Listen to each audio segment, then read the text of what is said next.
Assalamualaikum warahmatullahi wabarakatuh. Salam sejahtera untuk kita semua, salam budaya. Selamat bertemu kembali dengan saya di kanal Terminal Budaya. Sahabat-sahabat tercinta sebangsa dan setanah air yang sangat saya hormati, kali ini saya tertarik untuk membicarakan tentang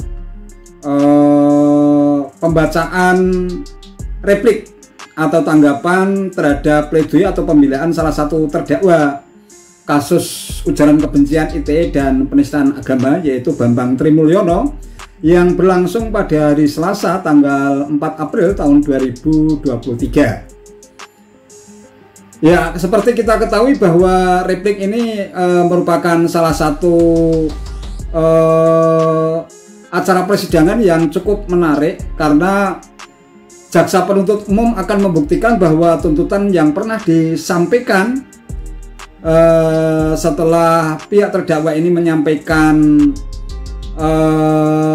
pembelaan atau pledoi, maka di situ nanti akan bisa kita buktikan apakah jaksa penuntut umum betul-betul mampu meyakinkan majelis hakim atas tuntutan yang pernah diajukan itu atau sebaliknya. Tetapi kalau kita melihat berbagai pernyataan yang berlangsung dan diperdengarkan dalam persidangan selama ini, tampaknya jaksa penuntut umum memiliki kepercayaan diri yang cukup tinggi, bahkan tetap tegak lurus pada tuntutannya, ya, bahwa kedua terdakwa itu melanggar pasal 14 ayat 1 Undang-Undang nomor 1 tahun 1946 untuk pasal 55 ayat ke-1 KUHP, ya, sebagaimana yang pernah disampaikan oleh jaksa penuntut umum pada saat pembacaan tuntutan. Untuk lebih jelasnya, mari kita simak kutipan video replik jaksa penuntut umum terhadap pledoi terdakwa Bambang Trimulyono berikut ini. Teman sekelas dia selama 2 tahun di kelas 2 IPA 2 dan 3 IPA 2. Sebagaimana kesaksian Sri Handayani dalam buku Jokowi Nomor 2 halaman 65 dan dokumen cemplon Jokowi Nomor 2 halaman 84. Alhamdulillah, Maret 2023 tertandatangan Bapak Tri. Yang digunakan adalah dengan memutarbalikkan tanggung jawab, di mana pihak penuntut umum diminta yang harus membuktikan keaslian dari ijazah Joko Widodo dan bersikeras meminta dihadirkan oleh pihak terdakwa sendiri, yaitu Dr. Muhammad Taufik SHMH, sempat menerangkan di persidangan cara meyakinkan ijazah seseorang bisa dilakukan pengecekan di kampus atau data bisa dilihat di dikti atau dilihat di badan otoritas. Dari pendapat ahli pidana ini, maka untuk melihat apakah ijazah Joko Widodo itu palsu atau bukan, bisa mencari data pada badan otoritas, yaitu bisa ke pihak SD, SMP, SMA, dan perguruan tinggi tempat Joko Widodo menimba ilmu. Bahkan bisa mencari data di KPU, mengingat ijazah Jokowi pernah digunakan sebagai syarat untuk maju dalam pemilihan wali kota, mengingat Joko Widodo pernah menjadi wali kota Surakarta tahun 2005 sampai dengan 2015, Pilkada DKI, di mana Joko Widodo terpilih sebagai Gubernur DKI tahun 2012 sampai 2014, dan Pilpres tahun 2014 dan 2019. Bahwa terkait ijazah Joko Widodo, pihak KPU dan UGM pernah tidak berdasar karena mendasarkan pada sumber data yang tidak dapat dipertanggungjawabkan dan tidak resmi. Terdakwa tidak pernah menunjukkan bukti apapun, baik dokumen asli maupun saksi. Terdakwa Bambang Trimulyono menerangkan telah melakukan penelitian terkait ijazah Joko Widodo yang dituduh palsu tersebut, namun ternyata penelitian yang dilakukan hanya berdasarkan berita-berita sendiri.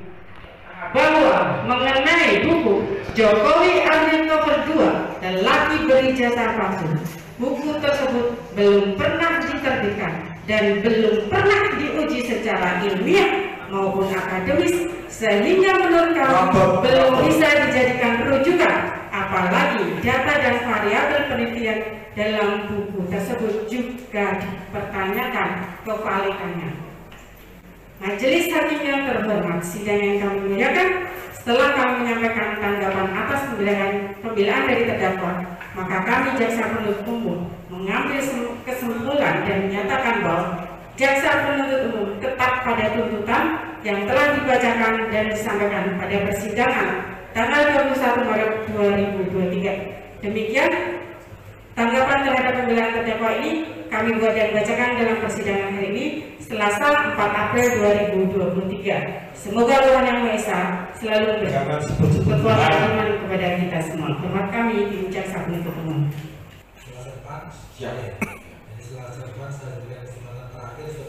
Akan saya telanjang habis yang mulia. Kebohongan jaksa. Ya, siap. Ada waktu lagi. Ya. Kesempatan saudara terakhir sebelum majelis menjatuhkan keputusan. Ya. Bawalah ke belakang kebohongan kalian.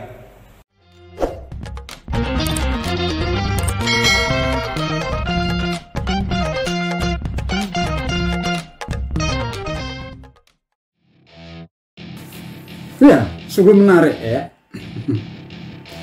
Jadi jaksa penuntut umum dalam kasus itu, khususnya jaksa Priyanto Kurniawan, yaitu mengatakan dengan tegas bahwa fokus JPU adalah pembuktian berita bohong yang menimbulkan keonaran di kalangan rakyat. Nah, yang menyedihkan ini pihak terdakwa tidak bisa mematahkan keterangan saksi yang dihadirkan jaksa.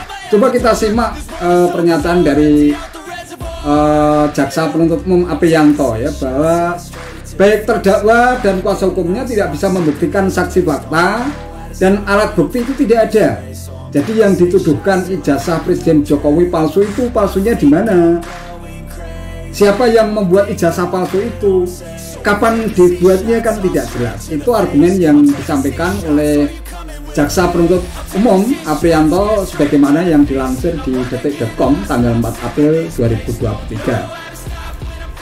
Sementara itu, ketika mendengarkan atau menyimak replik yang disampaikan oleh jaksa penuntut umum, Bambang Tri tampaknya juga hampir tidak bisa berkutik. Oleh karena itu dia memilih waktu atau meminta waktu sekitar 1 pekan pada majelis hakim untuk menanggapi replik dari JPU atau jaksa penuntut umum secara tertulis. Itu yang sering disebut dengan istilah publik. Nah, itulah yang terjadi ketika kita menyimak replik yang disampaikan oleh jaksa penuntut umum. Tampaknya memang jaksa penuntut umum sangat tegak lurus dan begitu yakin akan tuntutan yang pernah disampaikan pada sidang pembacaan tuntutan, yaitu pidana penjara selama 10 tahun. Setidak-tidaknya ada beberapa hal penting yang perlu kita catat ya. Yang pertama, kalau kita lihat jaksa begitu fasih dan tegas di dalam menyampaikan bukti dan keterangan saksi, itu baik saksi fakta maupun saksi ahli, untuk memperkuat tuntutannya. Terkait soal ijazah Jokowi palsu misalnya, seharusnya yang memiliki beban pembuktian itu adalah terdakwa. Pasalnya apa?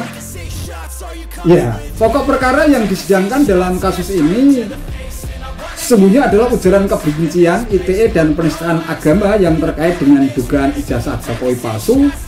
Lantas untuk meyakinkan publik atau masyarakat luas bahwa ijazah Jokowi itu benar-benar palsu, lantas Bambang Trimulyono ini berani melakukan mubahalah yang dibimbing oleh Sugiknur Raharja. Nah, yang bikin heboh masyarakat atau publik, praktek mubahalah tersebut kemudian diunggah di kanal YouTube milik Sugiknur. Ini artinya yang seharusnya membuktikan bahwa ijazah Jokowi palsu adalah terdakwa. Benar seperti yang disampaikan oleh jaksa penuntut umum. Bukan jaksa penuntut umum yang dibebani untuk membuktikan keaslian ijazah Jokowi. Jadi ini yang sering disalahpahami, termasuk sebagian masyarakat mungkin masih mengikuti alur pemikiran bahwa sidang yang berlangsung di Pengadilan Negeri Surakarta itu adalah tentang ijazah Presiden Jokowi palsu, padahal bukan. Jadi ini semata-mata murni pokok perkara yang disidangkan adalah yang berkaitan dengan ujaran kebencian, kemudian juga penistaan agama dan ITE yang terkait dengan tudingan adanya ijazah Jokowi palsu, sampai akhirnya mereka melakukan mubahalah untuk memberikan keyakinan kepada masyarakat bahwa apa yang dituduhkan, apa yang disampaikan oleh Bambang Trimulyono bahwa ijazah Presiden Jokowi palsu itu memang benar adanya. Nah, bagaimana respon atau reaksi dari Bambang Trimulyono ketika menyimak replik yang disampaikan jaksa penuntut umum? Saya kira bisa kita simpulkan ya. Jadi Bambang Trimulyono tampaknya makin terkesan panik ya. Kalau kita baca gestur tubuhnya, dia hanya disamen gertak dan mengancam hendak menelanjangi jaksa penuntut umum pada saat menyampaikan duplik ya. Pada saat menyampaikan dupliknya nanti jaksa penuntut umum akan ditelanjangi habis-habisan.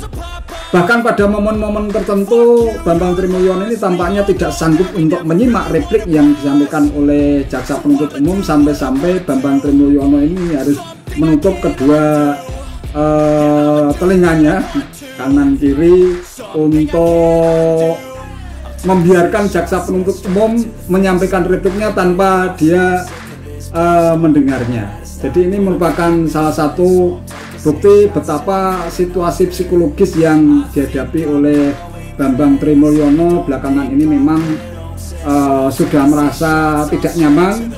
Lebih-lebih dia harus bertarung dan berjuang sendiri di sidang pengadilan setelah 13 penasihat hukumnya secara serentak mengundurkan diri karena sudah tidak dibutuhkan lagi oleh Bambang Trimulyono.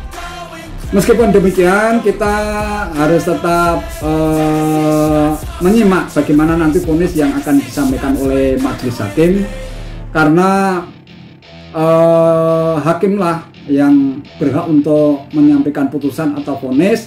Apakah tuntutan jaksa itu nanti dikabulkan oleh majelis hakim atau tidak, kita tunggu saja pada saat persidangan pembacaan vonis atau putusan majelis hakim.